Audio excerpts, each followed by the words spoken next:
Did we finish up on a mission yesterday? So, we're on Kafesh today. I'm sorry. My mind is in a different place. So today is Daf Kufay Samar Aleph. Okay, so Hayoim Echad VaEshem Yoim Shein Shloisha Shavua Shloimer. I hope I got it right. That's what I said last night. Okay, let's see where we are up to. So yesterday we were discussing the inyan of Shasa Kosher. It was a little bit complicated yesterday, but it wasn't all that complicated at the end. What took us through a big curve was we had the Shita of Shmuel who said that you could be paida a mincha even though it was not tamei, and there were two lashonis of Rabbi Oishia as to whether or not he agreed with Shmuel.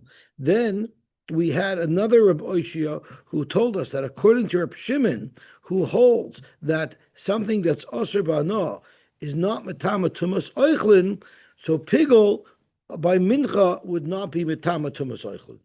So the Gemara got into Reb Shimon, and we learned a couple of interesting things. We learned that if it's osir b'hana, it's not metama tumas oichlin, but if it's muter b'hana, it will be metama tumas oichlin because at yochal hachilay la'acherim, even if you can't eat it, you can give it to a goy.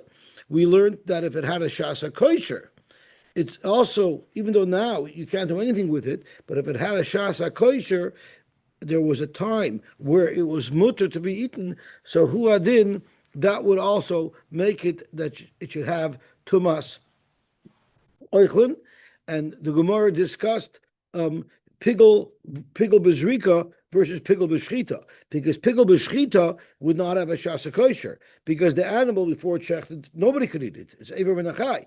And after you shecht it, it's also else pigel. But if the same pigel happened during the Zerika, then up until the point of the Zerika, it was royul achila, and therefore the Gemara concludes that would be considered to have a shas hakosher. So we were just going to continue on Kuf Beis Amar Aleph, my love the pigel bezrika, and that's where there was a shas hakosher before. Loy the pigel b'shchita. Aval pigel bezrika my hakanami the metamatum oichlin, because once the shchita is done, it's considered an oichel. If that's the case, why did the brayso that we quoted say adatani pigel b'mincha metamatum oichlin lift like velisna b'dida b'medavar mamur the pigel b'shchita? That's when it's not metamatum oichlin. Aval pigel bezrika will be metamatum oichlin. Zog to Gemara.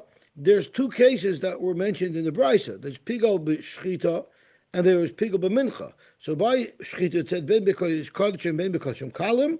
Pigel b'shchita is going to is going to be mitamatum oichlin, but pigel b'mincha not. Why? Because pigel b'mincha is trichale. Because the kemitza of the pigel, the kemitza of the mincha is the parallel avoida to the shchita by a carbon. So therefore, since the Mishnah wanted to present, or the Brisa wanted to present the case that pigel b'mincha is with tamatum oichlin, because there was a shasa kosher before, the avagav the pigel b'kmitza, the koimitz b'mincha k'shchitadami, and the parallel avoida by an animal to the kmitza by a mincha is the shchita. Afilu achi mitamatum oichlin hoil v'hoisaloi shasa kosher meikari. If you were pigel b'shchita, there was no shasa kosher, so it would not be mitamatum oichlin. But if you were mafagel by the equivalent of a shchita by the mincha, which is the kmitza, there was a shasa kosher, because wheat could be eaten before the kmitza, before the shchita, but meat cannot. Amar Ravashi. So this is where we left off yesterday. Amar Ravashi, Amrisa l'shmaitza kamei de Rav Nachman. I shared this discussion with Rav Nachman. Afilu tema lon mamish, va'afilu tema the pigel bezrika the boy park. Okay, so this is a little bit more complicated. So we have to go back again to get a little bit more clarity, so we'll understand what Reb Nachman wanted to say. So I'm actually going to go back and learn this inside.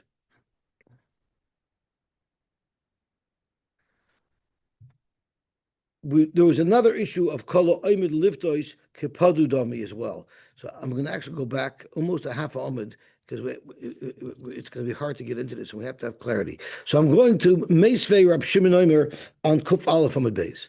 Meisvei Rab Shimon Omer. Yesh noisar shehu matama tumas eichlin, v'yesh noisar she'einu matama tumas eichlin. Sometimes noisar will be matama tumas eichlin, which is when it had a shasa kosher, and sometimes noisar would not be matama tumas eichlin if it didn't have a shasa kosher. Ketzad lon lefnei zrika. If before the zrika this occurred, einu matama tumas eichlin, because before the zrika the meat was never mutar b'achila. But la'achar zrika, if there was a zrika, and now the meat was already mutter to be eaten, and then later on it became noisar, that noisar is matama tumas eichlin. Upigel, bein bekachim kachim, bein bekachim kalim, which I referenced a little bit earlier, einay matama tumas eichlin, because there was never a shasa kosher before the pigel, and that was pigel b'shchita. Pigel b'mincha, if you were mafagel by the kemitza of the mincha, that will be matama tumas eichlin, because before it became kodesh, you were allowed to eat it. Zok more loy kasha. It all depends on if there was a shasa kosher. Okay, how could you not have a shasa kosher by a mincha? Because over here it says quite clearly that pigel b'mincha is matama tumas eichlin. But Rabbi Oshia said, according to Rabbi Shimon, on Amar Aleph, Rabbi Oshia said, according to Rabbi Shimon, pigel by mincha would not be matama tumas eichlin. So is it matama tumas eichlin or not? Zok the Gemara, it depends on what happened. It depends on if there was a shasa kosher. Frag the Gemara, how could you not have a shasa kosher by a mincha? Before you were mekadesh the flour or the wheat, it was chulin. So by definition, every mincha must have had a shasa kosher. Zok the Gemara, not necessarily. Dak the shinu b'mechuber. You already were makdish the grain to be a carbon mincha before you cut it down. Now, before you cut it down, it's not royal achila. It's still growing on the tree. And when you cut it down, it was already also b'achila and b'hana because it was already hektish. Fact Gemara, why does that say there's no shasa kosher? V'lifrikinu. You still have the option to be poided. If you could be poida a mincha that's tar, which once again is totally in the two lashonis of Rabbi Yosy, whether or not you hold like Shmuel, then there was a shasa kosher, even though you were makdish to wheat b'mechuber. Nevertheless, you could have still been poited. So hanicha lahach lishna the Amar Rabbi Yosy tameim niftin tahirin ein niftin. If you hold that Rabbi Yosy argues with Shmuel and holds that you could not have been poida the wheat of this mincha because it was tahar shapir, you could say that this case is where there's no shasa kosher. You were makdish to grain when it was b'mechuber. There it wasn't an oichel, wasn't royal achila. By the time you cut it, it was hektish already, and you don't have an option to be poided because it's tahar. So that everything fits in. That's why it will not be matama tumas eichlin. It never had a shasa kosher. But according to Shmuel, or the lashon of Oshia that agreed with Shmuel, el lahach lishna da amar afilu Torah niftin. If you could even be poided mincha that's tar because it wasn't yet placed into a klisharis and it didn't yet attain kedushas agov lifrikinu, why don't you just be poided? And since you have that option to be poided, it's a shasa kosher. So therefore, it should be matama tumas eichlin. Zok Gemara hashta mia loipar. The fact of the matter is, it didn't happen. He was never poided. So since he was never poided, this particular scenario never had a shasa kosher. The fact that you had an option to be poided, we don't consider that. V'chivan the ibai parklei. The problem is you could have been poided, and you're ignoring that fact. You're only forever Rabbi Yosy by saying since in this particular case you weren't poided, in this particular case you didn't have a shasa kosher. The problem is this whole discussion that we're having about Rabbi Yosy is how to understand Rabbi Shimon, and Rabbi Shimon himself holds that having had an option to be poided is also considered the shasa kosher. Because Shaminul Rabbi Shimon, the Yomar Kala Oimid Liftois Kefadi Dami. Since you could be poided, we look at it as if you were poided. So once again, how do you find wheat of a mincha that did not have a shasa kosher? The Tanya Rabbi Shimon Omer, Par matamatum asoichlin, the par aduma, which is normally also bano, it's still matamatum asoichlin. You know why? Hoil v'oisel shasa kosher v'yomer shlokish omer hoyer abshimin par niftis al gav marachta. Even if you already shechted the par aduma, it's dead. It's on the fire. You could still be poided, and it becomes chulin. So that's why a par is matamatum asoichlin, even though it's also bano, because the option exists. You weren't poided, but the mere fact that an option exists to be poided is considered by Reb Shimon as Shasa Kosher. So why should it be any different by the carbon mincha?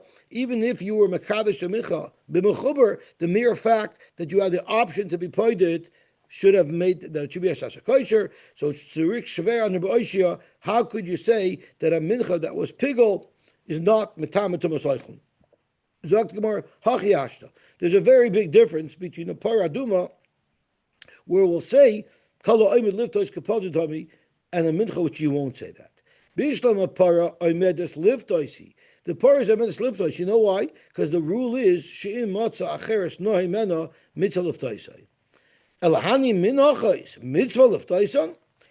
A mincha is not mandatory. So if someone wants to donate a mincha, so he'll only donate it from the best of produce. So there's never any reason to be pointed to upgrade, because you're always only going to ever pick the best of the wheat in order to make your mincha. But a paraduma, Klal Yisrael needs a paraduma. So they'll take whatever they can find that passes the minimum qualifications of a paraduma. But in the meantime, if they find a better one, yes, they will replace it. You'll ask why they started off with a shvacha one before, because they had to take from what was available. If you have to be Mekai the mitzvahs lulav, and you can't find the most important lulav, you got to take what you can get. Now, if you find a better one, yeah, you could trade up.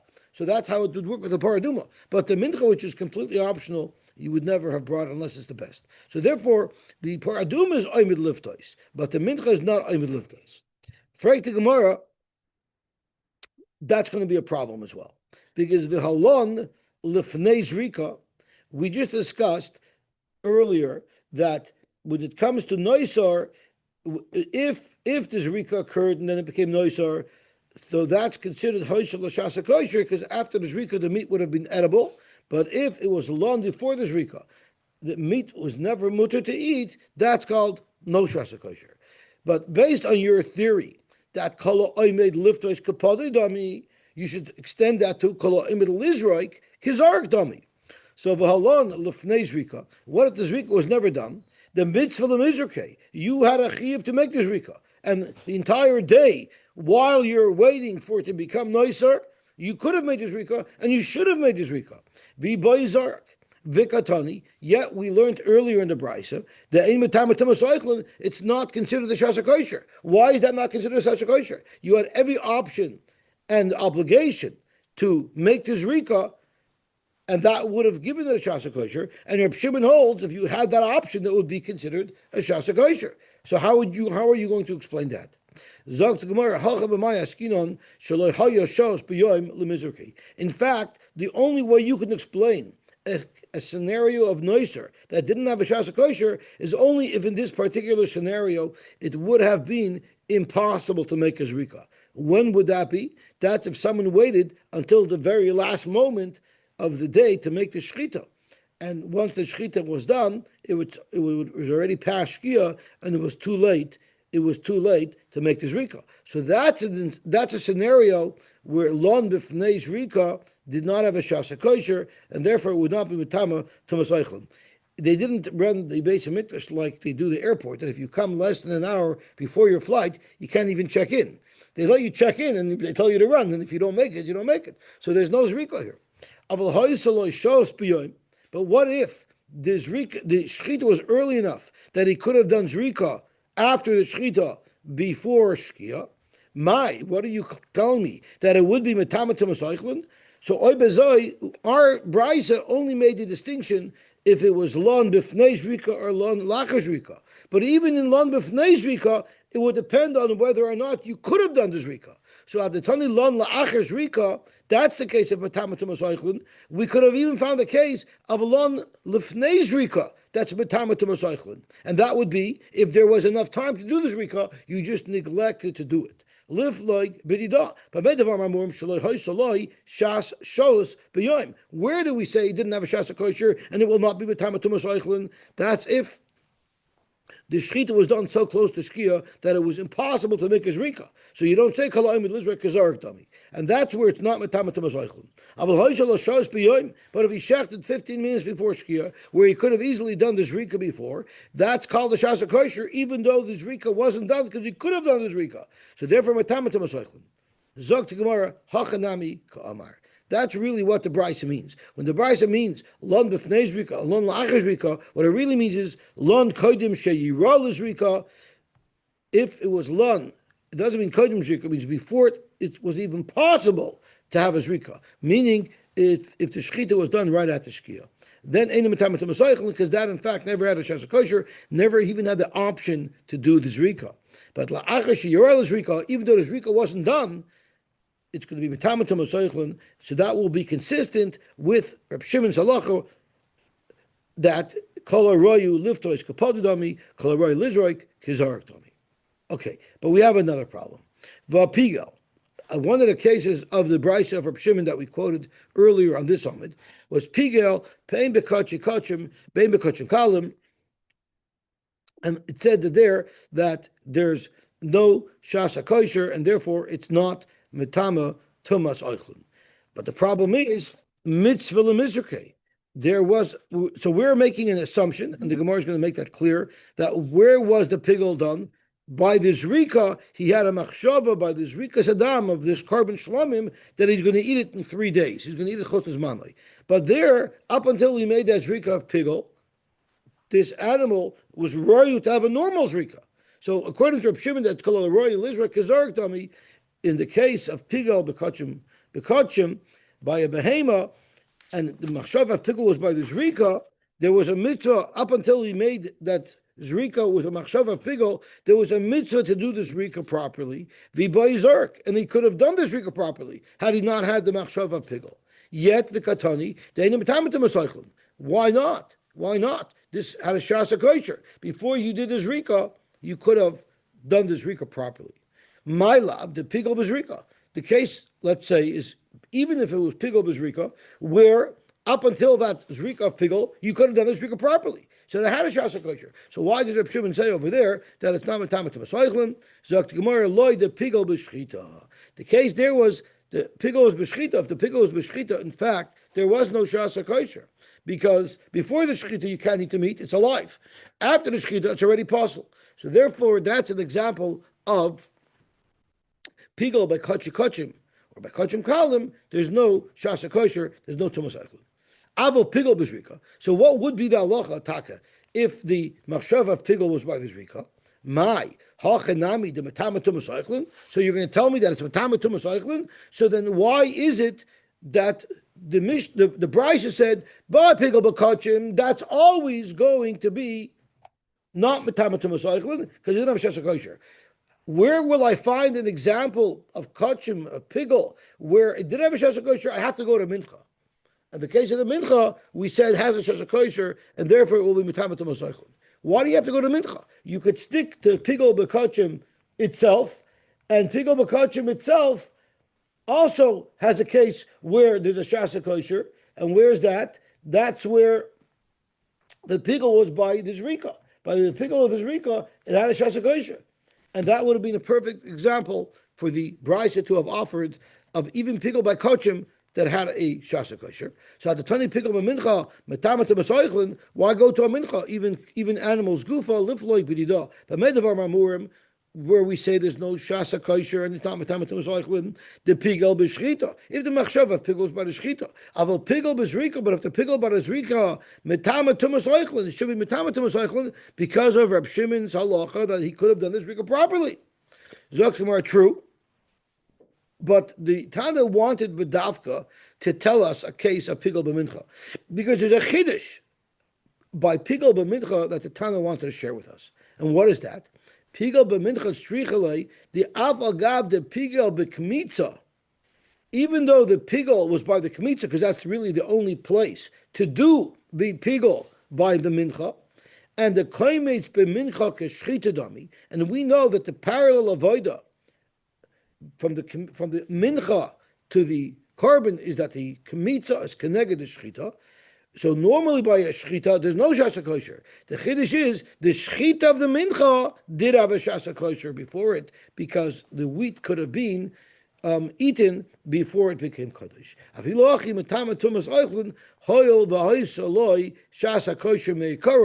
Before you were makdish it, or even if you were makdish it before, but you could have been paid it. That's why we always consider a mincha to have had a shasa kosher, and it's that specific point about the mincha that the Tana wanted to highlight. So sure, he could have found an example by an animal where it had a shasa kosher, and that would be if the pigel was bezrika. But the Tana wanted to share with us a chiddush by mincha, which is keneged shchita, that also has a shasa kosher.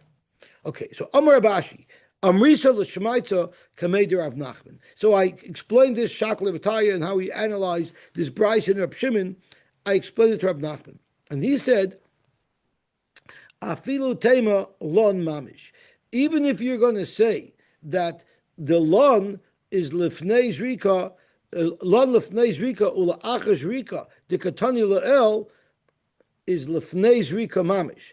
So we wanted to say now. The way we were learning the Brisa is lon b'fnei zrika means if you never had a shasa kosher because the shchita was so close to the shkia, you could never have made the zrika. But if there was time to make the zrika, even though you didn't, that's called a shasa kosher. Zok Reb Nachman, you don't have to say that. Afilu tema lon mamish. You could say that lon, if it was lon before the zrika, that's when it's not metamatum masaychon. But if it was lon la'achar zrika, then it's matamatum masaychon. Va'afilu tema the pigel bezrika, and you could even say that the machshava pigel was by the zrika, which means it seems like there was a shasa kosher because he could have made the zrika, right? That was the whole time he could have made the zrika. So if he could have made the zrika, according to Reb Shimon, why doesn't that create a shasa kosher? Just like it could have been paid it. Zogt Rab Nachman the big chiddush. The Iboy Parak Omar, that you quoted from Rab Shimon by the Parah, the fact that you could be paid it, that's something that he holds creates a Sasha Kosher. But Iboy Avizarak Lamina. You don't say Iboy Avizarak. What's the difference? Either way, the same way I had an option to be paid the mincha before I made the kmitza, the same way I had the option to be paid the paraduma, even after I shechted it, I had the option to make the zrika before it became noise or before it became pigel. So why is there a difference? So Rashi tells us what the difference would be. So Zokt Rashi, the Iboy Park Omar, the Mechusar Ptia, Lav Kemechusar Ma'isadami, the Vorim Ba'almaninu. You don't, to do a Ptia, you don't have to lift a finger. You can just utter out of your mouth, I want the kedusha of this carbon paraduma to be chal on $50 that I have in my house. And boom, you didn't lift a finger. You just said something. That you'll say, the fact that you could have done it, it's as if you did it already because it doesn't take anything to do. But Zerika is a physical action. You can't say just because I could have done the Zerika, as if I did it. The fact of the matter is there was no Zerika done. If there was no Zerika done, that's not a Shasa kosher. So that's the distinction. The whole kasha was based on the fact that Reb Shimon holds that if you could have done something, you look at it as if it was done. Where do you see that? From the pedi of the paraduma, as well as being paid of the mincha before you made the kmitza. However, you couldn't apply that to Zerika. You couldn't say that since I had the option to do the Zerika before it became possible, we look at it as if the Zerika was done and there's a Shasa kosher. You know what? Zerika is a Maisa, and that we don't say that just because you had the option to do it, it would have been done. So there is a new teretz to the kasha that we asked earlier. Why is it that by the pigel of a carbon there's no shasa kosher? There's no shasa kosher because even if you could have done the zrika, if you didn't do the zrika, there was never a shasa kosher. So iboya v'zark lo yamina. Meisvei, frag the Gemara kasha. Klal Omar Rabbi Yeshua. Rabbi Yeshua said a rule. Kol shahoisaloi shas heter l'kayhanim ein ma'alimba.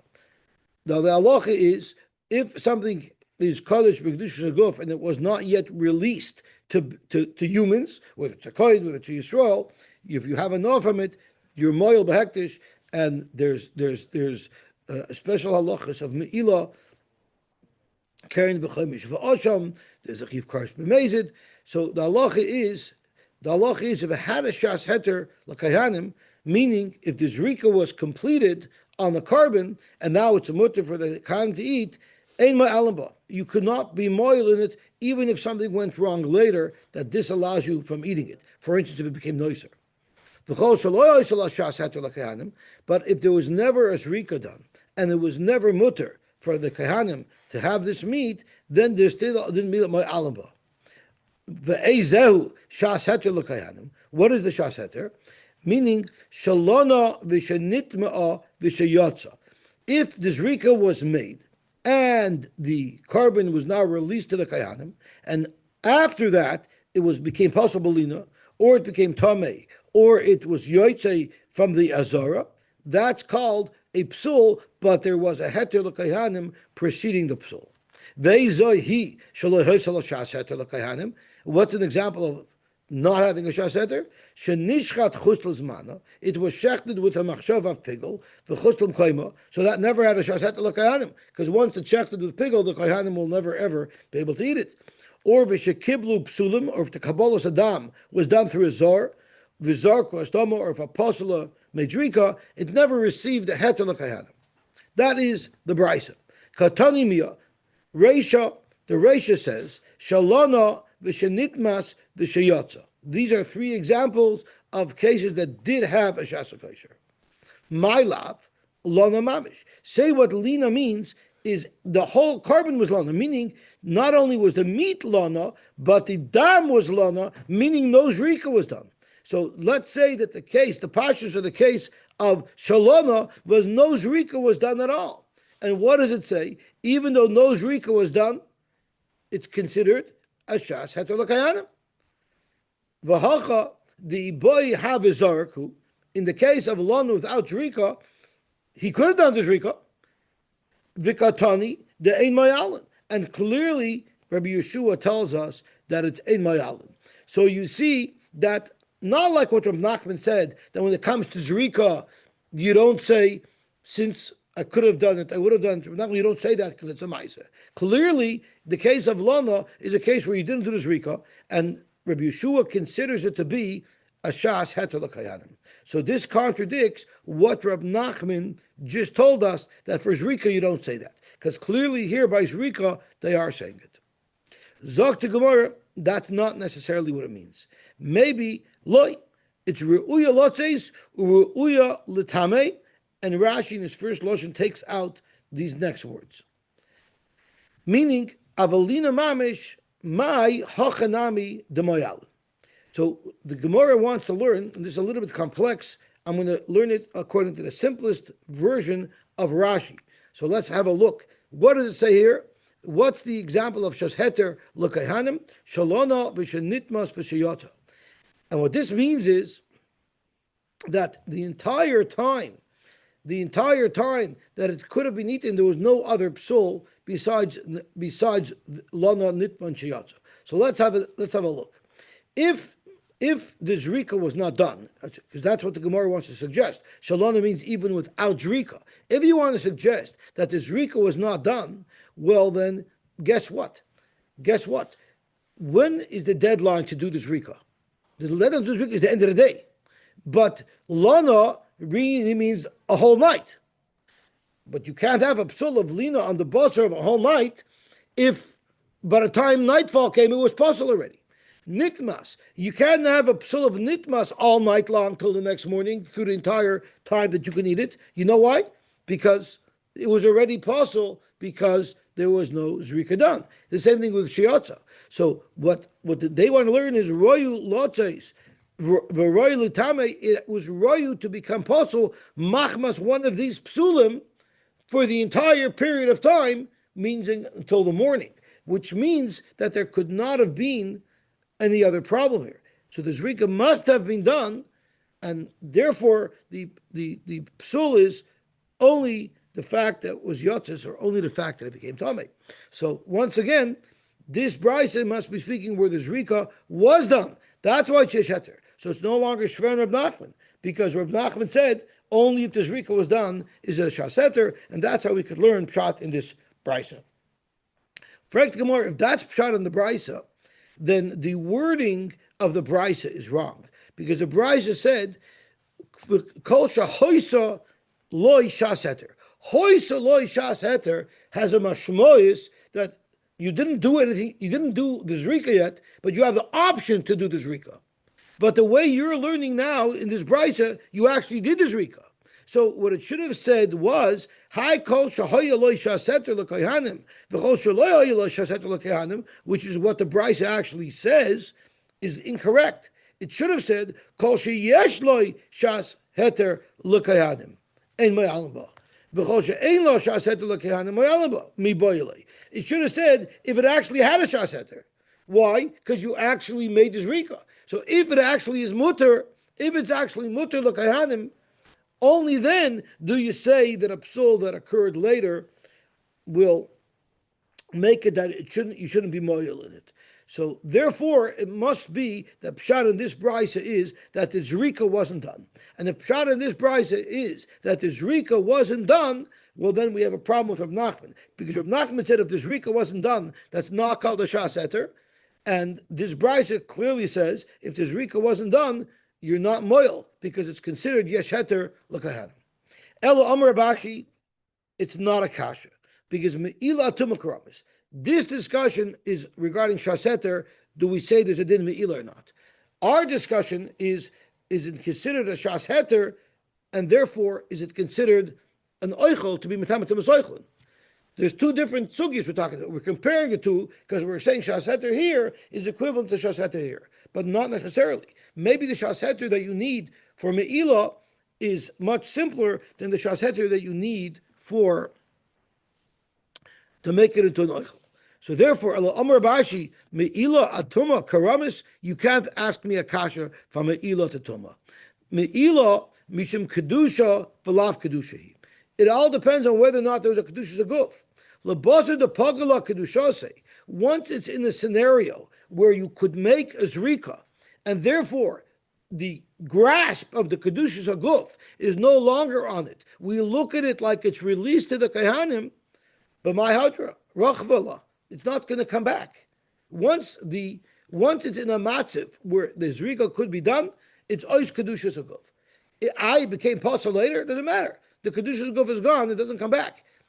Kedusha zaguf doesn't come back by itself. Got to put it on. Nothing's putting it back. So therefore, the fact that you could have made this zrika is enough to say that it's the shasheter l'kayanim legabe the kedusha zaguf falling off, and there should be no din me'ila. However, kedusha zaguf is not the accurate term to use. Kedusha it belongs to the Beis Hamikdash and not to the kahanim.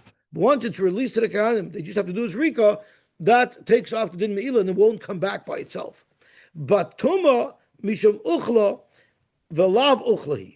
Tuma depends on whether or not you could actually able to eat it. And the fact is, you were never able to eat it. Rashi skips most of the words over here, so I'll just read it in Rashi. I'll actually just read it in the Shita Mukubetzes, because Rashi takes out most of these words. So he just reads, but by oichel, it's all totally of mashvel uchla. If it's mashvel uchla, it's metamatum esoichlin, and if it's loy mashvel uchla, it's not metamatum esoichlin. The fact that you could have made this rika does not make it edible. So it was never. It has to be actually edible. When it comes to kedusha, since theoretically it's in a situation where the kedusha is ready to leave, what makes it come back? But in order for it to be mekabel tumah, it has to actually be edible. And since this rika wasn't done, it was never edible. So therefore, Rab Nachman's teretz stands that Rab Shimon does not say iboy zarek law. Iboy zarek law does not make it into an oichel, but iboy zarek law will make it that it's considered a shat heter l'kayanim, and there will be no more din of me'ilah. Okay. Meisvei. Hamevi asham tali. Someone brought an asham tali. Why did he bring a Nashim Tali? Because there were two pieces of meat side by side. One was chaylev, one was shumin. He ate one of the two, and he doesn't know which one he ate, so he brings a Nashim Tali. And then v'noida shaloi chata. And then it got clarified to him, in fact, that he ate the shumin. But he already has a carbon over here, that's a Nashim Tali. So imat shaloi nishchat noidaloi, if even before his Asham Tali was shechted, he realized that he didn't do anything wrong, the halach is yetzivir beider. It's chulun. It doesn't even need to be nifta. It just becomes chulun. Divrei Rab Meir, because he never did an aveira. But the chacham say no. It has a kedusha, and you need to wait till it gets a mum. Yira achi yistoyev v'yimacher v'yiplu damav l'nedava. Rabbi Eliezer Omer, third shita, Yakriv, you should bring it. You know why? Because he holds. He holds like our fathers held. I patched you, I was wrong that you did this, but you probably deserve the patch anyway, right? You got the patch, you probably deserved it anyway. That's the Relasa Shita. You probably did something that you owe a carbon for anyway, so it's a nishkafer. Yeah, no, because Misnadav Adam Ashram Toli B'chol Yoim. But how can you bring a carbon today for a chet that I'm going to do tomorrow? I don't know if that's translate the lesson. No, Rabbi Eliezer holds it's assumed that everybody does a various every day, and therefore you could always bring a Chashim Tali. However, what about Mishanishchat? Noidalai. What happens if they shechted it already, and then you realized, I never did the Avera? So it's a possible carbon. Hadam Yishafech. You spill out the blood, because it has a din of Chulun Shanishchatu Ba'azara. V'abasa Yisaref, not on the Mizbeach. You burn it with Psulim. What about if it was a Nizra Kadam? What if you made his Zerika already? So he had his kapara for the suffix, because at the time of the Zerika Saddam, the suffix was still there. So the carbon did its job. It dealt with the suffix. So then Habasa Yochel, it's a perfectly kosher carbon. Rabbi Yosy Omer, Afilu Adam Bekois, even if you didn't make the Zerika, but the dam is in the kois ready to make the Zerika, the halach is Yizarek V'Habasa Yochel. The Omer Rava, and Rava said, why would Rabbi Yosy say before the Zerika it's still a kosher carbon? Because Rabbi Yosy b'shitas Rabbi Shimon Omar, Rabbi Yosy is following the shita of Rabbi Shimon, the Omar koloimid lizraik kizarik dami.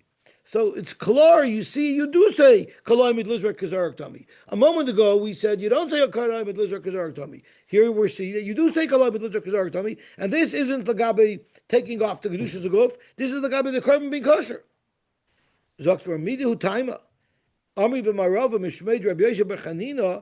reason isn't because of Koloim Elizar Kazark Dami. You know what the reason why Rabbi Yosy allows the dam to be spritzed?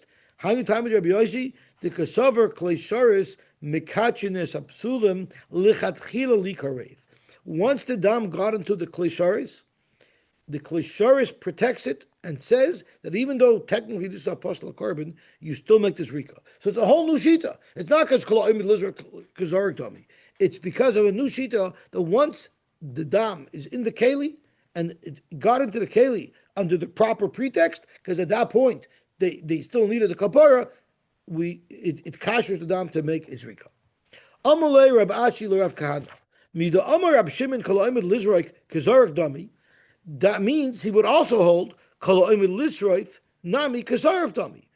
So let's say, by the same way you say Koloimid Lisroif Kazarv Dami, he says it legabe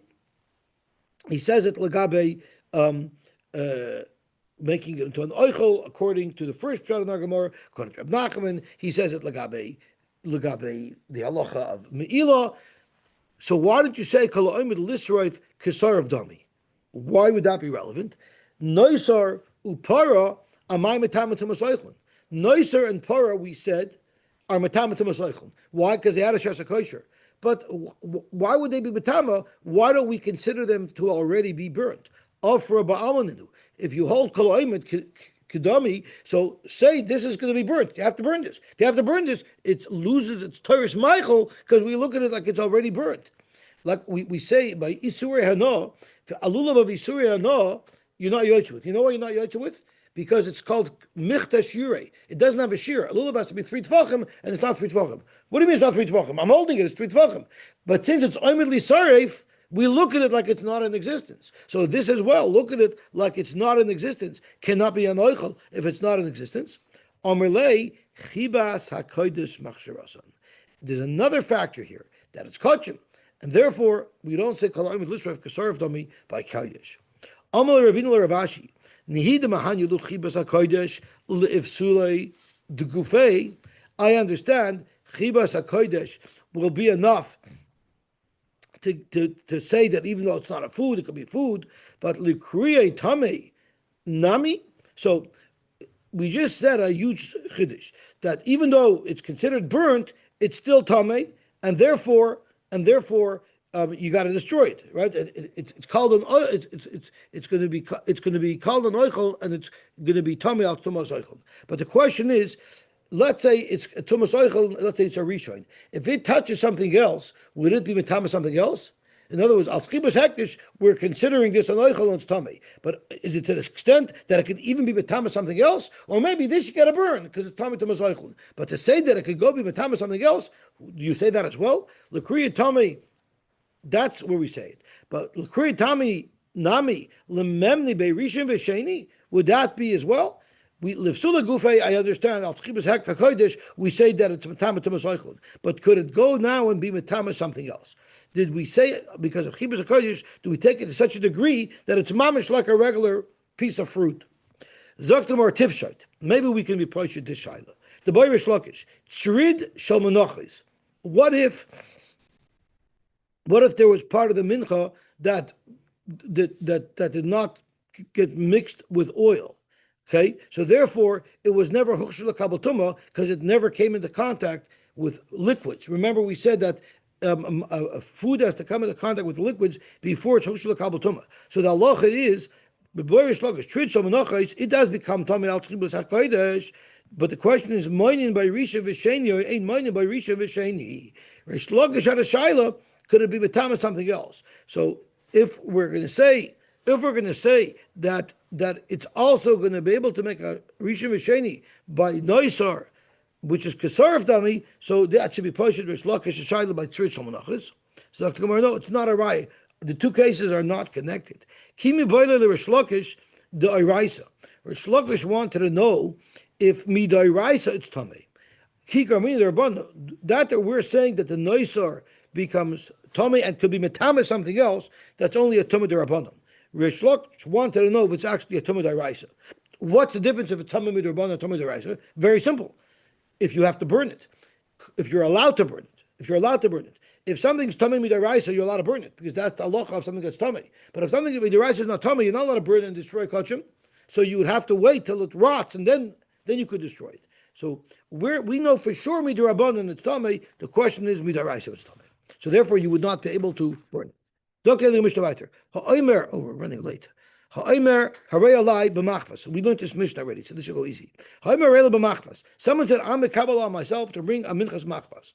And he brought a minchas machvas. So he didn't bring the mincha that he obliged himself to bring. Or b'macheshes ve'vi b'machvas. So the loch is mashehevi. His mincha that he brought is kosher, it just didn't fulfill his nether. Because he said he's going to bring A and he brought B.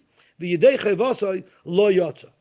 Okay, what if he had wheat here in his hand and he said, Zulavi b'machvas, I'm bringing this wheat as a minchas machvas, v'hevi b'marcheshes, or the opposite, b'marcheshes, v'hevi b'machvas, harei psula, because this wheat was designated as a machvas and he brought it as a marcheshes. Similarly, I'm bringing one big mincha of two esroinos, v'hevi b'shnei kelim, and he brought it in two separate minachos. Or b'shnei kelim ve'vi b'kli echad. Again, it's the same thing. Mashahevi, whatever mincha he brought, it just didn't fulfill his obligation. V'yidei chavasa lo yatsa. But what about if he said elu b'kli echad? He had wheat over here, two esroinim, and he said this is going to be one big mincha. Ve'hevi b'shnei kelim, and he brought it as two separate menachos. Or I said about two esroinim, I'm going to bring two menachos from this pile of wheat. Ve'hevi b'kli echad, again harei elu psulim. What about if he said array a lie? Shnei esroinos lahavi b'kli echad. So it was array a lie. I'm obliging myself to bring a big mincha. Ve'hevi b'shnei kelim, and he brought up b'shnei kelim. So we already said that it's kosher v'yidei chavas lo yotza. But now something else happened. They told him, Bichli echad nadarta. You were makabel on yourself to bring one big mincha. You can't bring it in two kalim. So now, and he's bringing it anyway. So there, hikriven b'shnei kalim is going to be psulin b'chliachot ksherin. Because here already, we don't say it's like he's bringing a new mincha, because it was clearly identified that this is the same mincha. Because he should have told them, no, this is not for my obligation. This is a new thing. But he didn't say that. And they told him, you're bringing it the wrong way. So clearly he is trying to use this as the mincha that he obliged himself for, therefore it will be possible. The same situation. You said b'shnei kelim. So hikriven b'shnei kelim, if he brought it in shnei kelim ksherin, because it meets what he obliged himself to. But nasnul kliachad, we look at it like it's kishtei menachos and esarvu. We look at it like it's two separate menachos that got mixed into the same keli, and unless you can take an individual kmitza from each one without them mixing, it will not be kosher. Okay, we'll stop here. We'll be mamshech tomorrow. I'll go over the Mishnah again tomorrow as well. I had no choice. I had to go back because I couldn't.